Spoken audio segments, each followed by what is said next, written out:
What is going on in the music industry? Every day there seems to be a new headline about these major layoffs affecting the major record labels. But what's really behind it?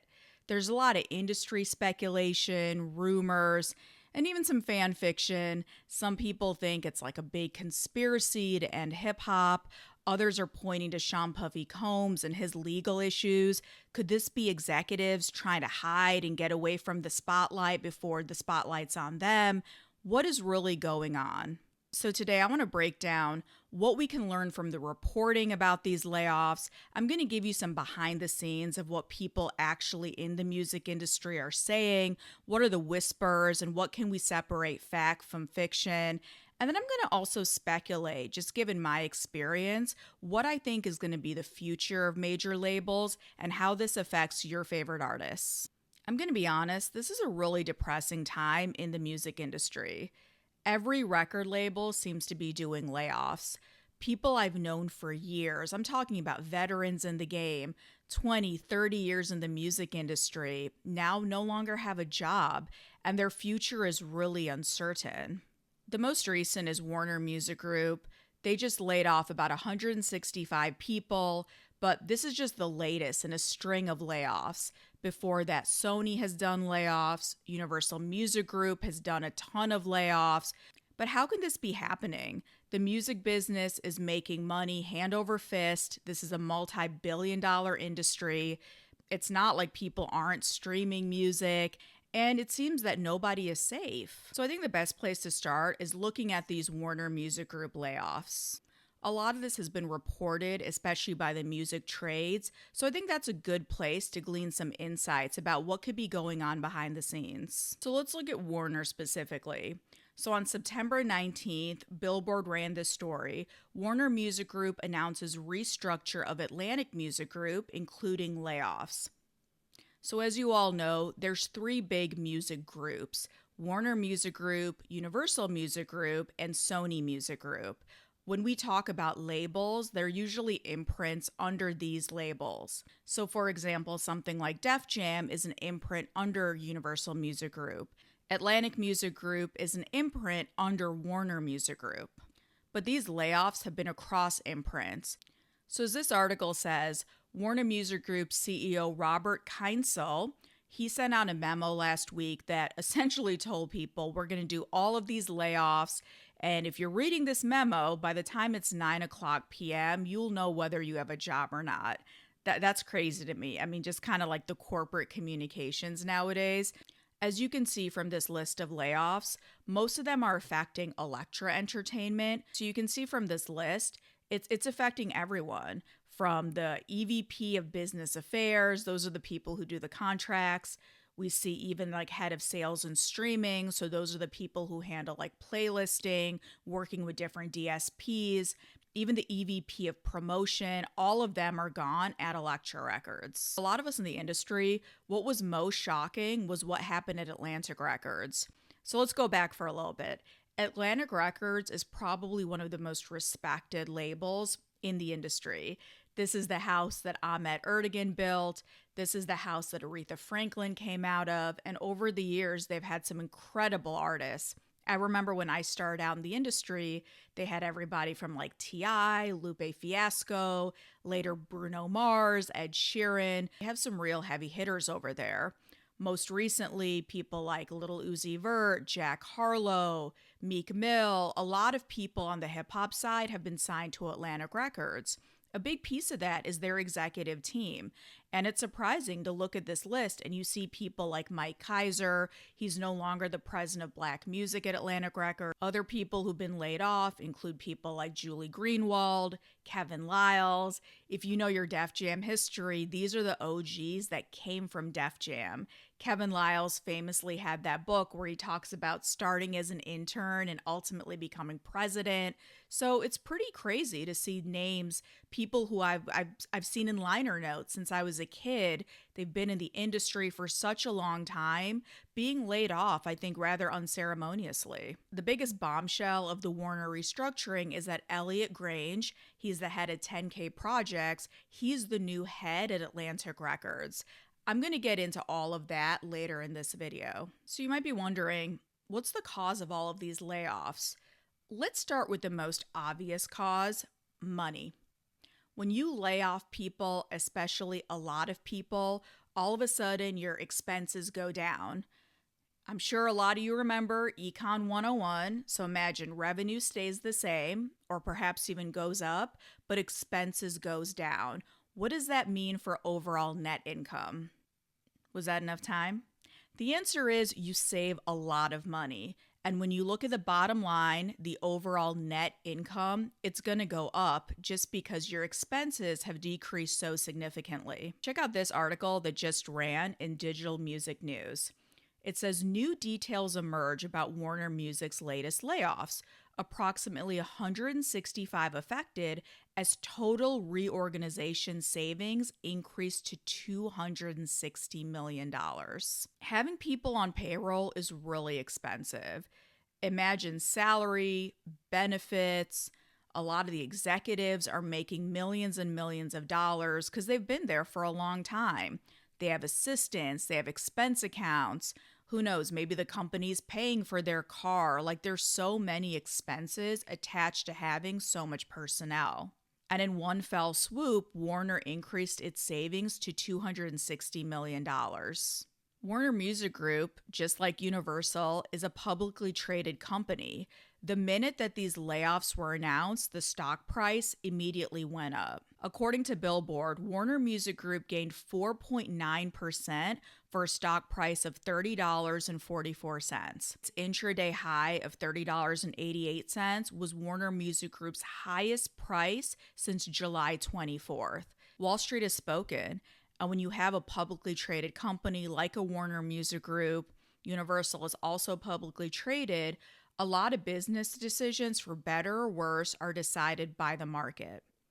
Here, investors are showing that now they're confident in Warner Music Group.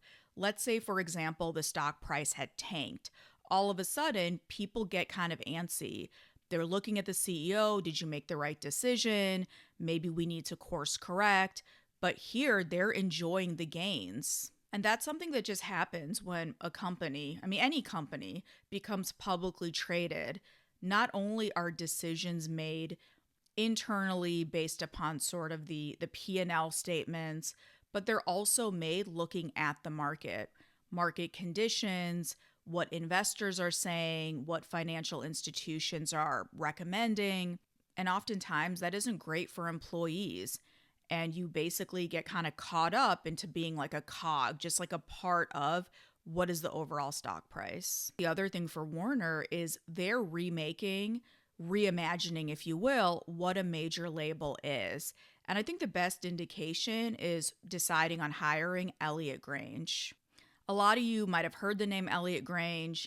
Maybe you heard of his father, Sir Lucian Grainge, who heads Universal Music Group.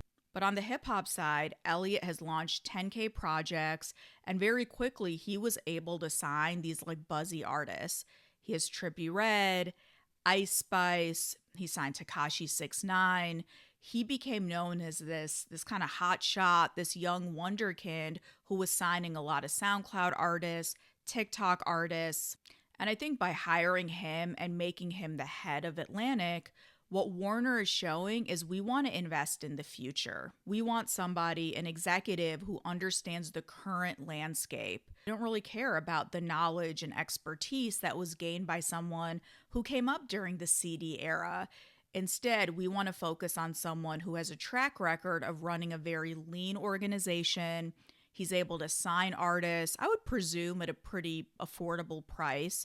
And he's able to break records pretty easily. I don't know this for a fact, but I would guess that also hiring Elliot is a much more, let's say, financially preferable decision. If you take all of the executives, all the OGs who've been there for 20 plus years, all of their salaries and compensation packages, I'm sure far outweigh what Elliot is making, at least for right now. There's also a larger move towards consolidation. As I said before in other videos, artist development is no longer happening at record labels. Record labels will sign an artist, maybe throw a bag at them, but the expectation that a lot of that Nurturing, a lot of that groundwork has to be done by the artists and their immediate team. Their managers, maybe to some extent their agents, but the expectation that you sign to a label and you have a whole team working your project, they're dedicated to you, they're focused on you, that just isn't going to happen anymore. If you look at Universal Music Group, they're a great example of this consolidation mentality. I know so many people, for example, in like publicity, who were laid off at Universal Music Group. So instead of having one publicist who handles Def Jam, one who handles Republic, one who handles Capitol, you have one or two who work across the board. So I think you're going to see more and more of that. You might sign to, let's say, Republic Records, but your A&R is also working projects at Def Jam, at Capitol, and that's just going to become par for the course. It's unfortunate for the employees who are still there because I think it adds more work to their plate, and I don't know if they're getting the resources that they need in-house. However, I have talked to people at labels who still do have their jobs, and one thing they've told me is they're going to hire more indies. So they're going to hire independent publicists, independent marketing companies, independent radio people to help work these artists because they just don't have the bandwidth in-house. And when it comes to who gets those in-house resources, it's going to be the top of the top. We're talking the 1% of artists. The Drakes, the Kendricks, the Coles, the Travis Scotts, the 21s, they're the ones who are going to get all of the resources, and everyone else, you're either going to be assigned an indie or you and your team have to handle it yourself. The timing of these layoffs, unfortunately for the people involved, has been aligned to what's going on with Puffy in the media. So a lot of people have wondered, are the OGs leaving because of what's going on with Puff? Are they scared to be caught up in his entangled legal web? Are they scared to be on those purported freak-off tapes? Nobody knows for a fact, but no. Anyone who I've heard has gotten laid off or fired, it was a long time coming. These are not conversations that happen overnight. They're certainly not reactive to Puff. These are individuals who are going to be let go regardless. I know that fans love to create this lore that Puffy is so powerful and he controls the music industry and all the elites. But let me just tell you, in real life, Robert Kyncl does not care about Puffy. It is true that Puff was signed to Atlantic, but we're talking decades and decades ago. He does not have any current stake in any of these major labels. And in fact, Universal Music Group, which was his most recent label, has been named in some of the lawsuits, specifically by Don Richard. So if they are culpable on some level, or if there is an executive who is involved in all of this, the feds are going to get them. Whether the top of the top knew about it, whether executives were involved in what was going on with Puff, the authorities are going to get them regardless.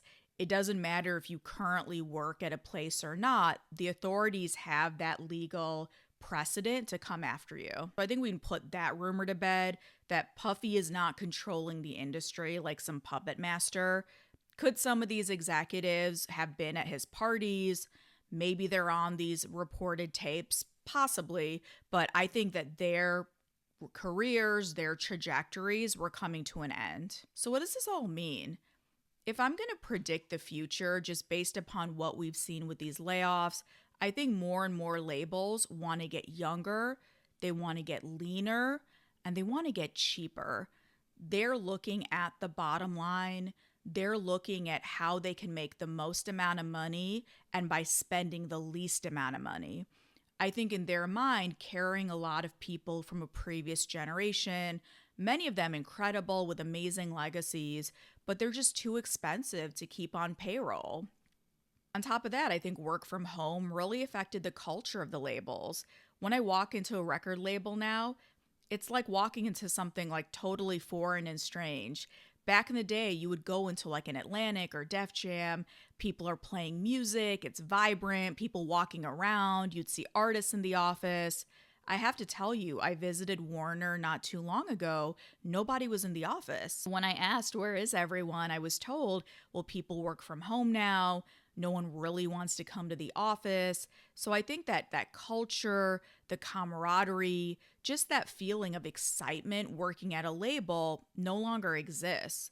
So if I'm a label, why do I need to keep these expensive buildings? Why do I need to keep the lights on? Why do I have to pay executives who aren't coming into the office? They're not going out to concerts. They're not taking their staffs to shows. There's no more album listenings, really. Like, why do we need to hold on to something from the past when, in their mind, that's not how the record labels are moving nowadays? It's unfortunate because I understand that catalogs, so this is older releases, are doing better than new releases, which we call frontline in the business. So as a record label, I'm making all my money on catalog. Let's use Atlantic Records as an example. Bruno Mars, Ed Sheeran, like those kind of artists are keeping the lights on, not the new signees. So we don't have to do anything to work a catalog.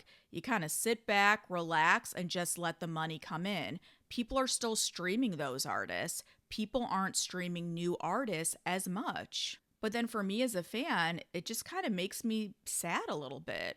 If we don't invest in new artists, by that I mean signing good artists, nurturing them, developing them, what does the next 10, 15, 20 years look like for the music industry? Are we just going to become this catalog industry? Like, to me, that's really depressing and kind of a defeatist attitude. Don't you agree? So overall, this is a really scary time for the music business. My heart goes out to anyone who's been laid off. I know so many good people who came in and they worked really hard. They just got caught up in, like, the corporate red tape. It's not their fault, and I really hope that they do land on their feet. I also hope, not just for the sake of the artists, but also the sake of music, that we don't just view everything through the bottom line. I get it, this is the music business. It's something I say a lot on this channel just to reiterate to everyone that from a business perspective, that's where decisions are made. But it's still music. And I hope that the people that are being hired, the people being promoted and nurtured, they come from a love of music, specifically hip hop. And we talk about this on this channel all the time. It just feels like so many artists now are getting signed because of an algorithm. I wonder, the person signing them, do you even listen to this music? Have you seen them perform? Because they're terrible. The entire industry cannot rest on the shoulders of Kendrick, Drake, and Cole, and sometimes I feel that's what it is.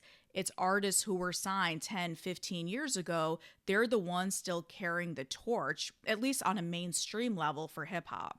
We got to have a new class of icons. There has to be another big three to look forward to. And that only happens when people at record labels come from a true love of music. Everything can't be about the bottom line. I'd love to know what you think. What do you think is going on with all of these record label layoffs and restructuring? Do you think maybe this is the dawn of a new era, a changing of the guard, maybe some fresh blood and perspective that we need? Or do you think we're going down a really dark path where it's going to be all about the algorithm, everything's going to be really transactional, and labels are making decisions only looking at things like the stock price, their next acquisition, how can they save money, and that's all they care about? I would love to know your thoughts in the comments.